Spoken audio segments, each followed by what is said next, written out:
자, 방금 이제 토지의 분류를 한 거죠. 그렇죠? 김총각, 후보지가 뭐야? 후보지가. 후보지. 어? 같은 소리 하는데 이걸 또 언제 참 찾아. 필지가 뭐야? 필지가. 필지. 어.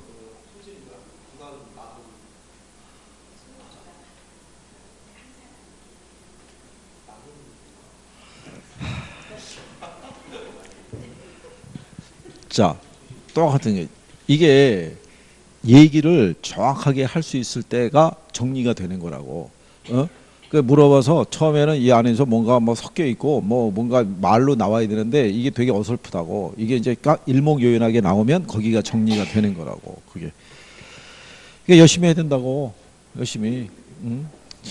합격해야 될 거 아니겠어? 큰일 났네 이거.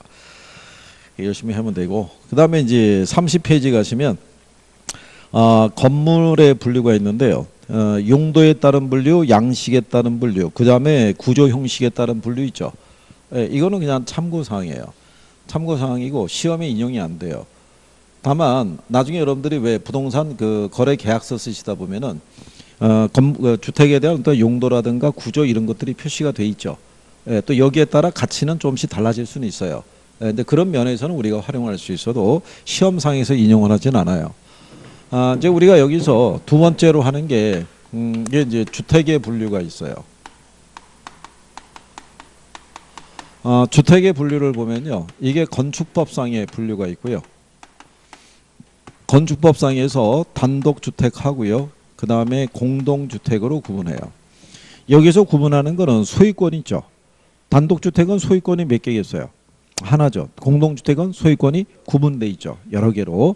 그래서 여기에 들어가 있는 게 단독주택이 있고요, 다가구가 있고, 다중이 있고, 그 다음에 공관 이렇게 나눠져 있고요. 공동주택은 이제 아파트 하고요, 연립, 다세대, 그 다음에 기숙사. 이렇게 인용이 돼 있었을 때요. 여기서는 이제 요 다가구하고 다중 정도 용어 알면 되고요. 다가구는 이제 원룸 같은 거 생각하면 된다고 그랬고요. 다중은 우리가 고시원 같은 경우 있죠. 이런 거 생각하면 되고요. 그래서 얘네는 소유권이 하나, 여기는 소유권이 구분 소유권을 갖고 있다라고 보시면 되겠고, 여기서 얘도 다가 들어가 있기 때문에 요거는 요렇게 묶어가지고 대학교 이름으로 우리가 정리하면 된다고 그랬고요. 그 다음에 주택법에 따르게 되면요, 준주택이라고 있고요. 그 다음에 도시형 생활주택이라고 있어요. 물론 이거 말고도 종류는 몇 가지 더 있어요. 근데 여러분 시험상에서 인용된 거는 준주택하고 도시형 생활주택 있죠. 예, 그 중에 얘하고 용어를 바꿔서 쓴 적도 있어요. 여기 있는 도시형 생활주택도 공동주택이에요. 공동주택인데 얘는 몇 세대 이상, 두 세대 이상, 그 다음에 몇 세대 미만, 300세대 미만으로 되어 있어요. 이게 시험에서 한번 나온 적이 있어요. 250세대 미만이라고 이렇게 틀리게 한번 출제한 적이 있고요. 그 다음에 얘는 공동주택인데 뭐는 적용받지 않냐면요, 분양가 상한제는 적용받지 않아요. 그러니까 분양가 상한제만 적용받지 않는 게 아니라 우리가 공동주택을 가보게 되면 왜 어린이 놀이터라든가 아니면은 뭐 관리사무소라든가 아니면 뭐 노인정이라든가 뭐 이런 것 있죠. 예, 그런 시설을 얘는 설치하지 않아도 돼요. 근데 여기 있는 준주택이나 도시형 생활주택이나 공통적인 것은 국민주택 규모라는 거예요. 무슨 말인지 아시겠죠? 그러니까 국민주택이라는 거는 전용 면적이 84평방미터 있죠. 그 이하인 주택을 얘기를 해요. 그러니까 평형으로 따지면 한 24평 정도 있죠. 예, 그 미만의 주택을 얘기하는 거예요. 그래서 거기까지는 용어상에서 구별할 수 있으시면 될 거예요. 그죠?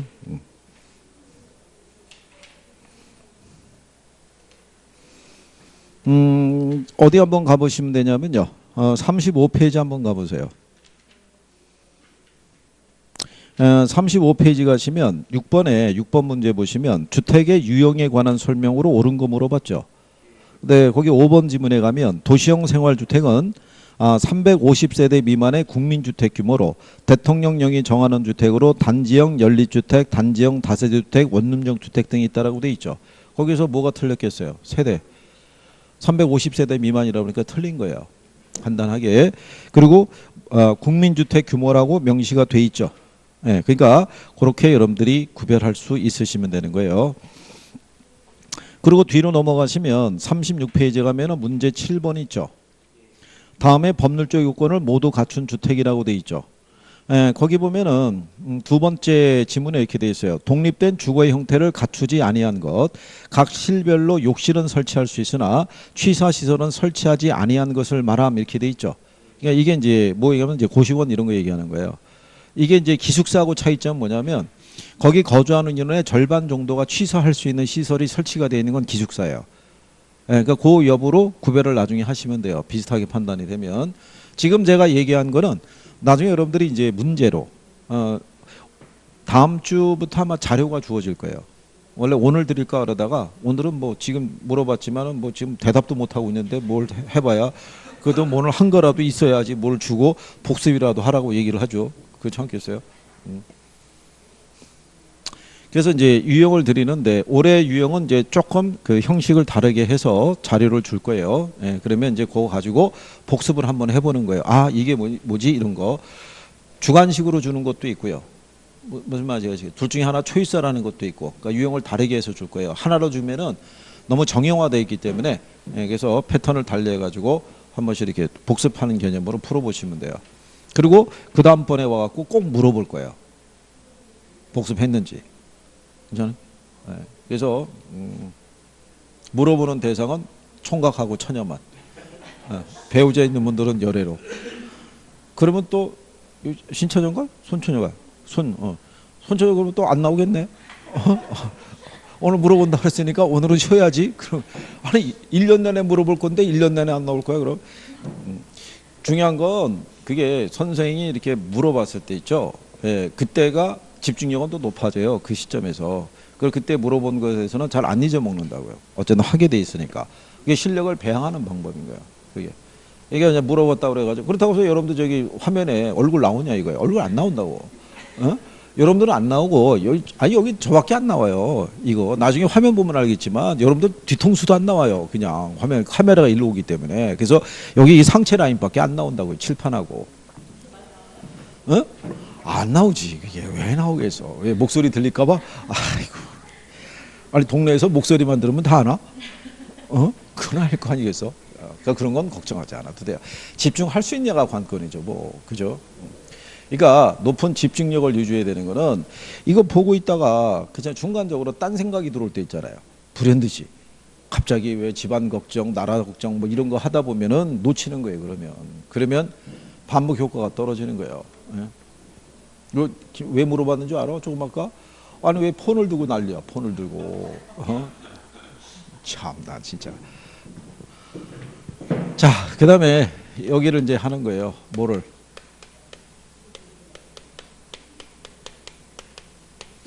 자, 여기도 보시면 부동산 특성 이렇게 나와 있죠. 그러면 부동산은 크게 나누면 토지하고 건물로 나눌 수 있죠. 그러면 토지의 특성이라는 것도 있고요. 건물의 특성이라는 것도 존재는 해요. 예, 내용이. 그런데 시험상에서 건물의 특성은 여러분 시험에 인용한 선례가 없어요. 그러니까 우리 교재도 그냥 딱 뭐만 있는 거예요. 자연 특성하고 무슨 특성? 인문 특성만 돼 있어요. 근데 그것도 또 일부 교과서를 보시게 되면 부동산 특성은 1분법, 2분법, 3분법으로 나눌 수 있어요. 그러니까 1분법은 자연 특성으로만 구분한 게 1분법이고 자연 특성하고 무슨 특성?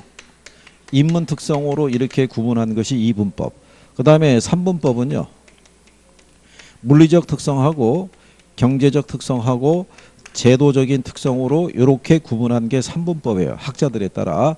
그런데 여기 있는 3분법은요. 인문 특성을 경제하고 뭐로? 제도적인 특성으로 구분한 거에 지나지 않아요. 그러니까 기본적인 개념은 같은 거예요. 다만 번역상의 차이가 있는 거예요. 그리고 이제 또 하나 알려드리면 여기 물리적 특성은요. 일반 물리적 특성이 있고요. 개별 물리적 특성이라고 나눠 있어요. 요거는 가끔 지문으로 써요. 일반 물리적인 특성은 모든 부동산에 다 공통적으로 적용하는 특성이에요.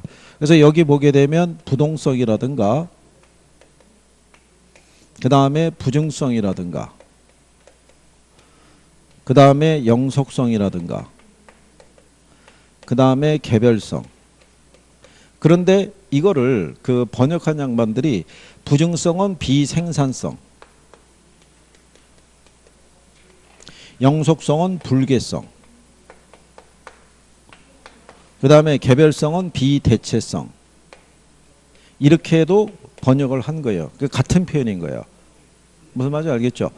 여기 나왔다 그래서 불개성, 그래서 이건 배워본 적이 없어 그렇게 생각하면 안 되고, 불개니까 파괴되지 않는다는 얘기잖아요. 그러니까 공간으로서의 토지는 파괴되지 않는다라는 성격을 따라서 불개성이라고 이렇게 얘기한 거예요. 그래서 요거는 똑같은 거고요. 개별 물리적인 특성은 이거는 크기하고요, 모양이라든가 또는 지형이라든가 이런 것들은 토지마다 다 다를 수 있어요, 없어요?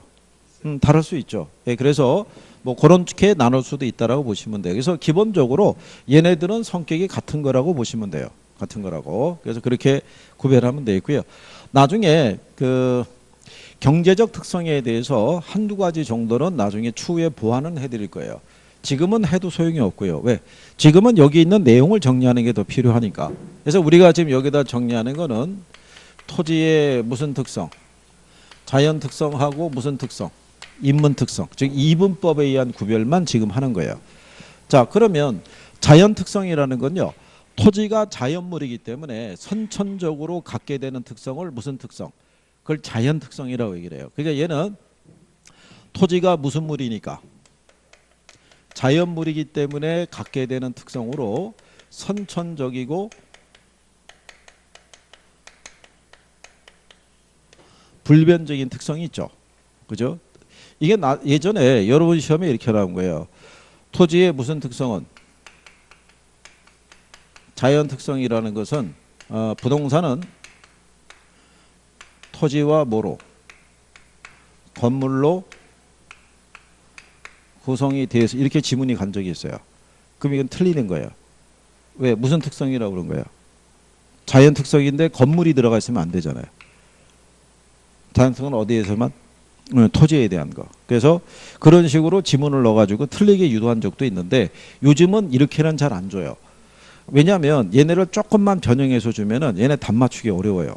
이거 가장 정형화된 표현으로 줘요. 그래서 그러면 우리가 그거를 대처할 수 있는 방법이 뭐냐면 이게 이제 부동성이라는 게 있고요, 부정성이라는 게 있고, 영속성이라는 게 있고요, 개별성이라는 게 있고, 그 다음에 뭐가 있냐면 인접성. 우리 교재는 이렇게 5가지로 명시가 되어 있어요.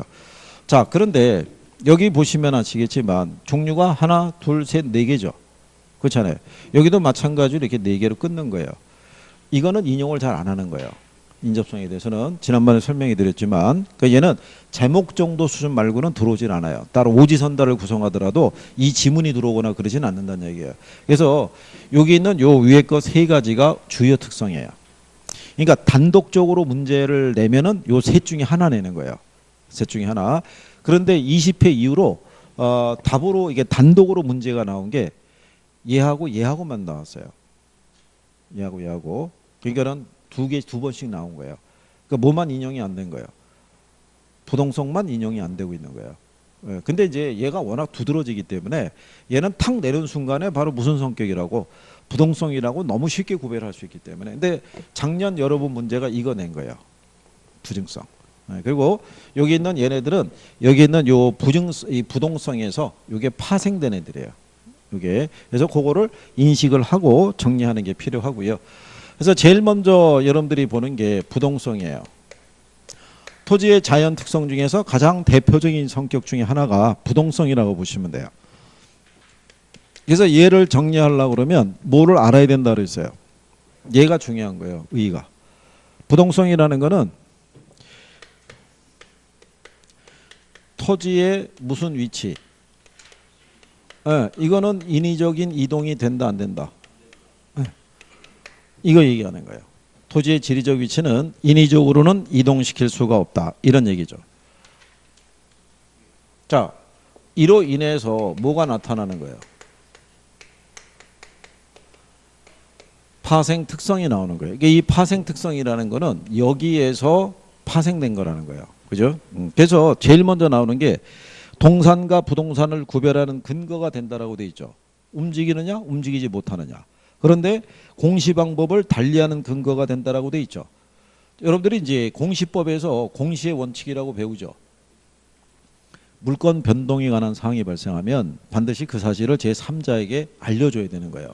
알려줄 때 동산은 공시 방법을 뭐를 쓰냐면 점유를, 부동산은 뭐를 써요? 등기라는 제도를 쓰는 거예요. 그러면 동산과 달리 부동산은 서류로서 입증할 수밖에 없어요. 서류로서. 그럼 왜 물건 변동에 관한, 즉 소유권 관계가 변했을 때 부동산은 왜 서류로서 입증을 할 수밖에 없다는 거예요. 동산은 점유로서 입증할 수 있죠. 점유한다는 얘기는 내가 몸에 지니고 다니면서 소유관계의 변화를 표시할 수 있다는 거라고요. 이번에 내가 새로 산 시계야, 양복이야, 이런 것들을, 넥타이야, 이런 것들을 내가 몸에 지니고 다니면서 소유관계의 변동을 표시할 수 있는데 부동산은 그게 어렵잖아요. 내가 이번에 아파트 분양받았다 그래서 걔를 짊어지고 다니면서 이번에 분양받은 거야, 한번 봐줘봐, 뭐 이렇게 할 수는 없잖아요. 그러니까 뭐로 설명할 수밖에 없어요? 서류로서. 그래서 만들어낸 게 등기라는 제도예요. 무슨 말인지 아시겠죠? 네, 그래서 근데 다만 우리나라는 이 등기 제도가 형식적 심사주의이기 때문에 부동산 거래 사고가 상당히 많다고 보시면 돼요. 그렇죠? 그래서 이제 우리나라가 이번에 원래 모든 나라에서요, 범죄가 발생할 때 범죄 발생률이 제일 높은 게 절도라고 그래요. 근데 우리나라는 사기가 1위예요. 그게 OECD 국가 중에서 1위래요. 네, 뭐 안 좋은 거는 다 거의 상위 랭킹은 우리나라가 차지하고 있어요. 그죠? 네, 그냥 뭔 방법이 없죠. 뭐 세계적으로 왜 명품 있죠? 네, 소비가 가장 큰 시장이 있죠. 그게 일본하고 우리나라하고 중국이에요. 우리는 그런 데는 절대로 놓치질 않아요. 그냥 항상 끼어 들어가 있어요. 근데 뭐 사기가 이제 많아지는 이유가 요즘은 이제 인터넷 사기가 좀 극성을 부리고 있고 그게 또 상당히 큰 비중을 차지한대요. 근데 그게 사기가 1위로 올라가는 경우가 그게 흔한 경우는 아니라고 그래요. 우리나라가 이제 그게 좀 강하고, 그 다음에 우리나라는 대부분 민사로 해결할 수 있는 것도 형사화 한다고 그래요. 고소한다는 얘기죠. 그래서 이제 대부분 이제 그런 게 민사로 걸어 들어가면 시간 많이 걸리고 입증하기도 쉽지 않고 그런데 형사 고소하게 되면은 경찰이나 검찰에서 조사 다 해주잖아요. 이제 그런 것들이 있다라고 얘기를 해요. 근데 어쨌든 간에 그래서 예전에는 민법상에 해가지고 부동산 어떤 이제 그 사기 사건 들어가게 되면 대부분 부동산에 결부된 게 많았다는 거죠. 근데 요즘 뭐 생활용도 많아지니까 어쨌든 간에 그런 거예요. 그래서 그 다음에 두 번째 보시면 부동산 활동과 현상을 뭐 한다고 돼 있어요. 네, 그거는 밑줄 치는 거예요.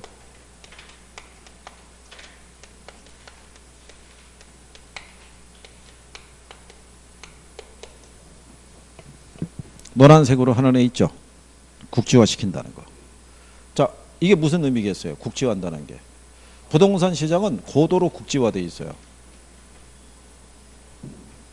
가령 예를 들어서 이런 거죠.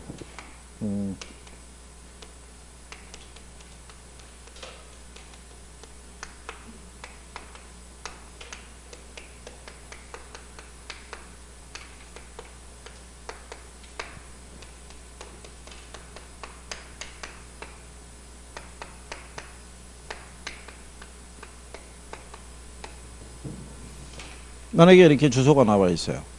그죠? 그러면 이게 이 물건을 거래하는 사람은 어디에 있는 거? 요것만 거래하는 거잖아요. 그러니까 시장이 고도로 어떻게 돼요? 국지화되어 있는 거예요. 이 자체가. 그런데 이 A 아파트 단지 있죠. 단지 안에서도 어느 라인에 있느냐에 따라서 형성되는 시세나 이런 거는 다 갖다 틀리다. 다 틀린 거예요. 그렇죠? 그래서 부동산은 시장별로 거래 가격이나 임대료나 기대율이 다 틀린 거예요. 그래서 활동과 현상이 뭐가 되는 거예요? 이렇게 고도로 국지화되어 있다라고 생각하시면 돼요. 무슨 말인지 아시겠죠? 이해하시겠어요? 네. 그런 거예요. 그러니까 시장도 당연히 어떻게 돼요? 국지화되어 있죠. 이게 국지화되니까. 그러니까 부동산 시장을 뭘 시킨다? 국지화시키는 거는 뭐라는 거예요? 부동성이라는. 그럼 여러분 시험엔 어떻게 줬냐면 영속성으로 인해서 부동산 시장은 국지화된다 그러면 틀릴 거 아니에요. 무슨 말인지 아시겠죠? 그러니까 그거를 구별하시면 돼요. 그 다음에 부동산 활동을 무슨 활동으로 만들어요? 임장 활동은 뭐를 임장 활동이라고 그랬어요? 집 보러 다니고 땅 보러 다니는 게 임장 활동이에요. 내가 보러 다닐 수밖에 없는 경우죠. 예, 그래서 그거 또 기억하시고. 그 다음에 뒤로 넘어가시게 되면 4번에 대한 거는 그건 뭐 참고하시면 되겠고요. 지금은 나중에 시장론에서 정리하시면 되겠고, 거기 6번에 가시게 되면 이게 나오죠. 뭐를 유발한다고? 예. 외부 효과의 영향을 많이 받아요. 움직이지 못해서.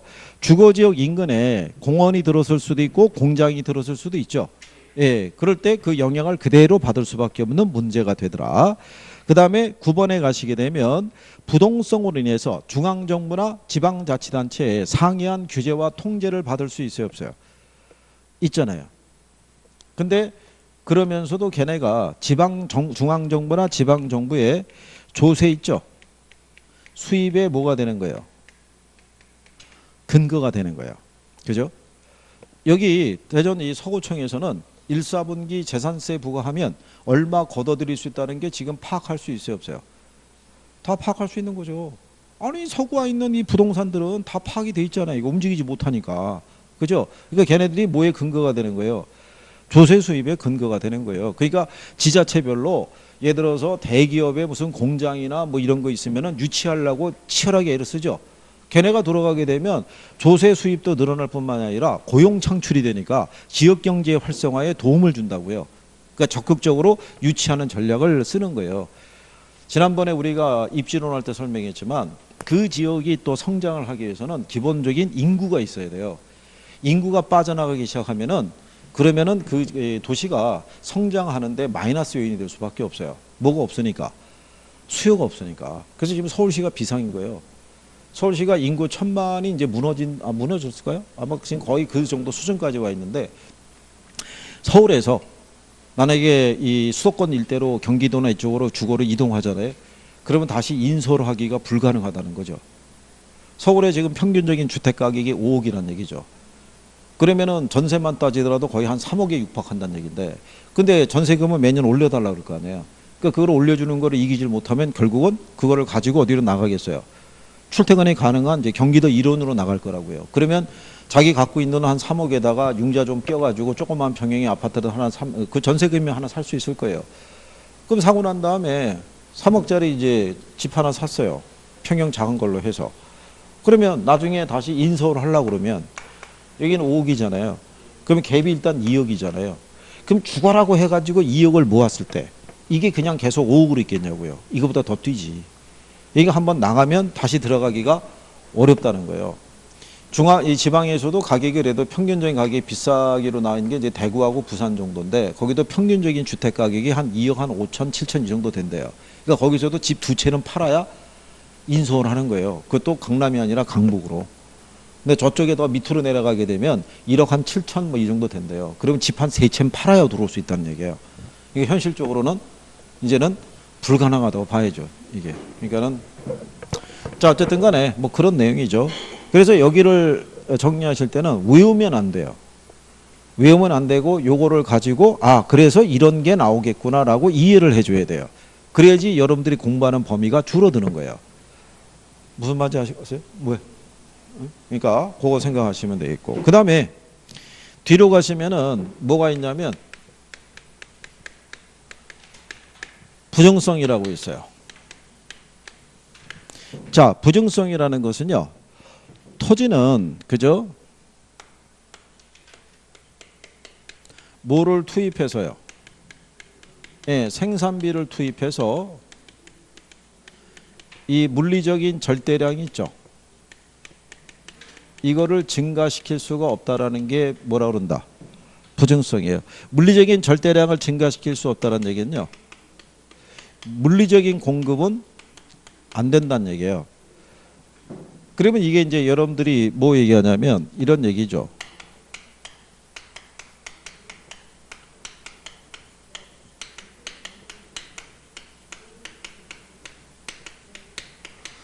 공유수면 매립이나 간척 사업을 통해서 그죠? 이 국토의 면적을 늘려갈 수 있어요, 없어요? 늘려갈 수 있을 때 그게 물리적인 양이 늘어나는 게 아니라 강이나 바다로 쓴 것을 육지화한 거예요. 그죠? 왜 그러냐면 강이나 바다나 하천이나 이런 애들은 다 같은 무슨 자원으로 보는 거예요?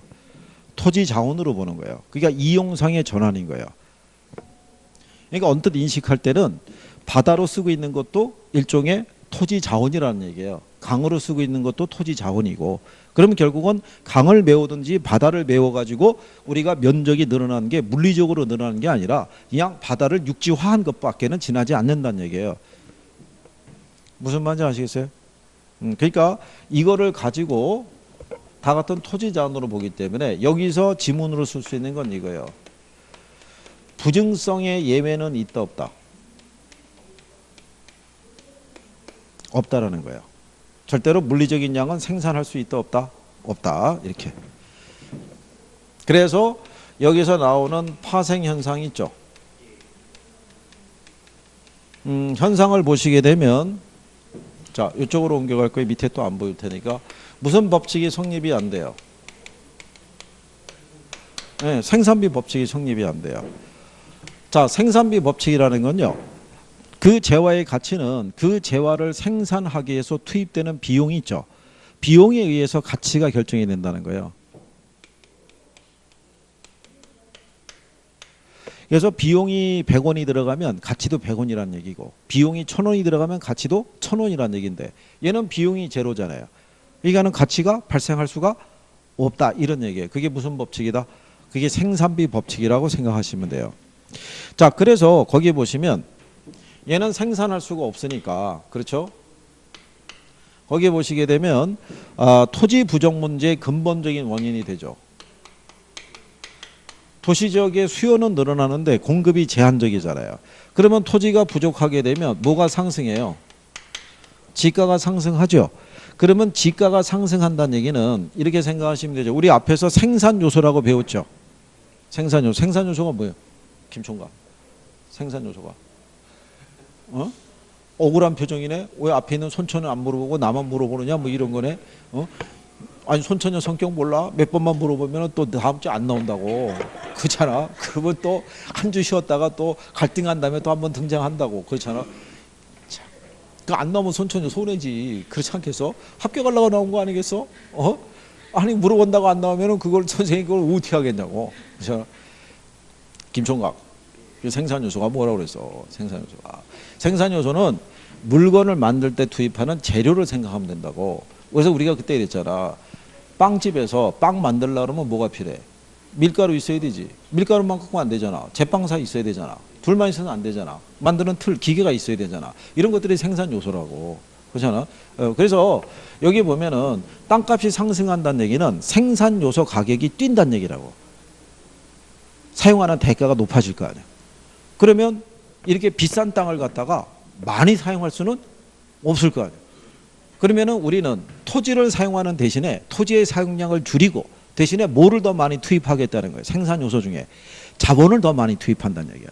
돈을 더 많이 써서 건물을 고층화시킨다는 거예요. 건물을. 무슨 말인지 아시겠나요? 그거를 우리가 용어상에서 뭐라고 그런다? 토지의 집약적 이용을 촉진시킨다는 것도 있죠. 그걸 밑줄을 치는 거예요. 그래서 토지 부족 문제의 근본 원인이 돼서 얘는 토지 이용을 뭐 한다는 거예요? 집약화시킨다. 집약화시킨다는 것이 건물을 뭐 한다는 거예요? 고층화한다는 거예요. 그래서 이렇게 생각하시면 돼요. 여기 역 주변 있죠? 신청역 주변. 여기 땅값 싸이 비싸요. 비싸죠? 건물 보시면 집값 비싸니까 다 건물이 어떻게 돼요? 다 올라가 있는 거예요. 올라가 있는 거예요. 건물이. 그래서 그 지역에 도착을 했을 때 건물의 층수를 보면 대충의 이 동네 지가가 어떨 것이라는 것도 유추가 되는 거예요. 그게 이게 올해 작년 시험에 나온 거예요. 저게 작년 시험에 다음은 부동산의 어떤 특성에 대한 설명이냐 이렇게 해서 박스 처리해서 그 안에 뭐가 들어가 있겠어요? 토지용을 집약한다는 단어가 들어가 있으면 그냥 부증성이라고 찍어야 될 거 아니에요. 그죠? 이거는 초재자들은 딱 보면 답을 맞출 수 있게끔 해주는 거예요. 무슨 말인지 아시겠죠? 예. 그래서 얘가 마지막에 보게 되면 최이호 이용의 강조 근거가 된다라고 돼 있죠. 예. 그러니까 우리는 얘를 한번 사용하면 다시 생산할 수가 없는 거예요. 그러니까 무슨 이용이 되게끔 해야 돼요? 최이호 이용이 되게끔. 그러니까 최소한의 이용인 거예요. 최이호 이용이라는 게. 이 주변의 땅값을 봤을 때 이렇게 들어서 있어야 되는데 여기 한 2층 정도의 규모가 건물이 들어가 있다는 얘기는 이거는 자원을 낭비하는 거잖아요. 그렇잖아요. 그렇다고 해서 그 낭비스 잘못된 이용만큼 땅을 또 생산할 수 있냐면 그렇지 못하다는 얘기죠. 그래서 무슨 이용을 강조한다는 거예요? 최이호 이용의 근거가 되더라 이런 얘기예요. 그래서 대부분 이 부동산에 대한 이 토지에 대한 가격은 수요자 경쟁에서 결정이 된다고 보시면 돼요. 그래서 그게 어디서 나오는 것이다? 부증성에서. 그러니까 하나씩의 단초를 잡아서 정리할 수 있어야 돼요. 그 다음에 자, 영속성이라고 얘기를 해요. 자, 영속성이라는 것은요. 토지는 일반 재와는 달리 시간의 흐름이나 사용에 의해서 소멸되거나 마멸되지 않는 특성이라고 돼 있죠. 네, 그게 영속성이에요. 토지는 시간의 경과라든가 사용 등에 의해서 소모되거나 마멸되지 않는다는 특성을 영속성이라고 그래요. 그래서 이로부터 파생되는 특성이 있어요. 그죠? 일단 뭐가 성립이 안 된다고 그래요? 네, 감가상각. 여기서의 감가상각은 별다른 언급이 없어도 물리적 감가상각인 거예요. 토지 특성 얘기할 때 물리적 감가상각이 여기서 나오는 거예요. 시간이나 경과나 사용 등에 의해서 소모되거나 마멸되는 때 그걸 우리가 이제 물리적 감가상각이라고 그래요. 건물은 물리적 감가상각이 발생하지만 토지는 발생한다 안 한다? 안 한다라고 얘기하는 거예요. 그렇죠? 그래서 2번을 가게 되면 소모를 전제로 하는 재생산 이론은 성립이 돼야 안 돼요? 안 되죠. 얘는 소모되지 않으니까. 그러면 소모를 전제로 하는 재생산 이론이 있죠. 이거는 어디에만 성립이 되겠어요? 건물에만. 그죠? 건물은 시간이 되면 다 소모되면 다시 우리는 어떻게 해야 돼요? 헐고 다시 지어야 될 거 아니에요. 그러니까 이게 건물하고 다른 토지만의 특성이라고 또 생각하면 되는 거예요. 그 다음에 거기 보시면 토지의 가치 보존 수단이 우수하다라고 돼 있죠. 3번 지문에. 그거는 문장의 연결이 가치 보존 능력이 있죠. 네, 이게 우수해서 사람들이 투자 자산으로 선호하는 거예요. 가치 보존력이 뛰어나서. 그러니까 가치 보존 능력이라는 건 금이나 다이아몬드 생각하면 돼요. 금이나 다이아몬드는 평상시 우리가 자주 쓰는 게 아니죠. 여러분들이 만약에 다이아몬드 3캐럿짜리 반지가 있다 그러면 대부분 집에 두고 다니는 경우가 많아요. 그죠? 그렇지만 언제든지 시장에 내다 팔면 그 가치가 인정이 돼야 안 돼요. 인정이 되는 거예요. 토지를 굳이 내가 관리하지 않고 한 10년 넘게 방치하고 있어요. 땅을 갖고 있는데. 예전에 그런 분도 있어요. 나중에 생각해서 그냥 땅을 사놓긴 사놨는데 굳이 내가 거기까지 갈 일도 없고 지금 굳이 그 땅을 갖다가 내가 뭘 활용성이 없으니까 그냥 둔다고요. 두더라도 지금 시점에서 내다 팔면 그 가치가 인정이 돼야 안 돼요. 인정이 되는 거예요. 그래서 뭐가 우수하다는 거예요. 가치 보존 능력이 우수하니까 사람들이 투자 자산으로 선호하는 거예요. 그래서 땅을 산다는 얘기는 자기가 가지고 있는 자금을 어디다 묻어둔다고 얘기하는 거예요. 땅에다 묻어둔다고 얘기하는 거예요. 그게. 그래서 그렇게 얘기하는 거죠. 그 다음에 거기 5번 지문 있죠. 토지의 사용이익과 소유이익을 분리시켜서 자 무슨 시장이 발달하게 된다고 돼 있어요. 예, 그건 이제 밑줄을 쭉 치는 거예요. 자, 그래서 얘는 소유에 따른 이익하고요. 사용에 따른 이익을 분리시켜서 다른 자본시장과는 달리 무슨 시장이 발달하게 된다는 거예요. 임대차 시장이 발달하게 된다. 자, 그래서 거기 39페이지 상단지 3번의 영속성에서 이제 그 5번 지문에 대한 건데 그거는 이제 이렇게 생각하면 되죠. 여러분들이 부동산을 갖고 있으면 뭐를 갖고 있어요? 소유권. 그러면 여기 이 물건에 소유권 말고 다른 권리가 설정될 수 있어요, 없어요? 설정될 수 있죠. 아니 얘를 전세를 주면 전세권이 설정이 될 거 아니에요. 전세권이. 얘 담보로 해서 돈 빌리면 저당권이 설정이 될 거 아니에요. 저당권이. 그런데 내가 예를 들어서 5억짜리 집인데 소유권 갖고 있는데 이거 3억에 전세를 줬어요. 그럼 보증금 받아갖고 은행에 넣어놔도 이자 수익은 나올 거 아니에요. 그렇잖아요. 근데 5억짜리 물건인데 얘가 시세가 올라갖고 5억 5천이 됐어요. 그러면 요 부동산 가격 상승했다는 이익도 내가 가져갈 거고 여기서 발생하는 이익도 내가 가져갈 거 아니에요. 그죠? 그러니까 하나의 물건에서 소유이익과 무슨 이익을 사용을 내가 분리해서 얻을 수 있다고요. 그렇죠? 그러니까는 무슨 시장이 발달할 수밖에 없는 임대차 시장이 발달할 수 있는 근거가 되는 거예요. 소모성 재화는 임대 줄 수 없잖아요. 그렇죠? 그게 어디서 나오는 거다? 영속성에서 나오는 거예요. 영속성. 그 의의를 가지고 그 밑에 거 생각하면 되는 거예요. 자, 그 다음에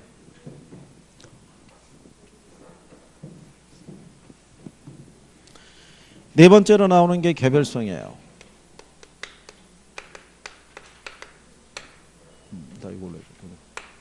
자, 개별성이라는 것은요, 의의가 물리적 측면에서 토지는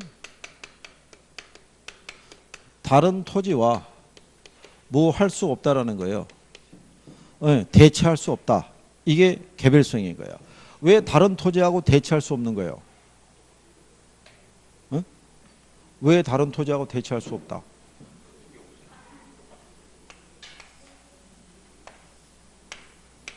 위치가 틀린 거예요. 위치가.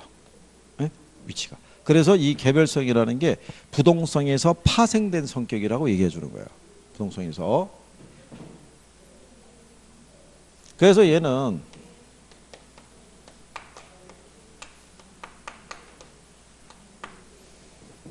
거기 나와 있는 대로요. 부동산 활동이나 현상을 개별화시키므로 부동산의 비교가 어렵고 이론의 도출을 곤란하게 된다고 돼 있죠. 그 이론의 도출이라는 게 뭐냐면 그 앞에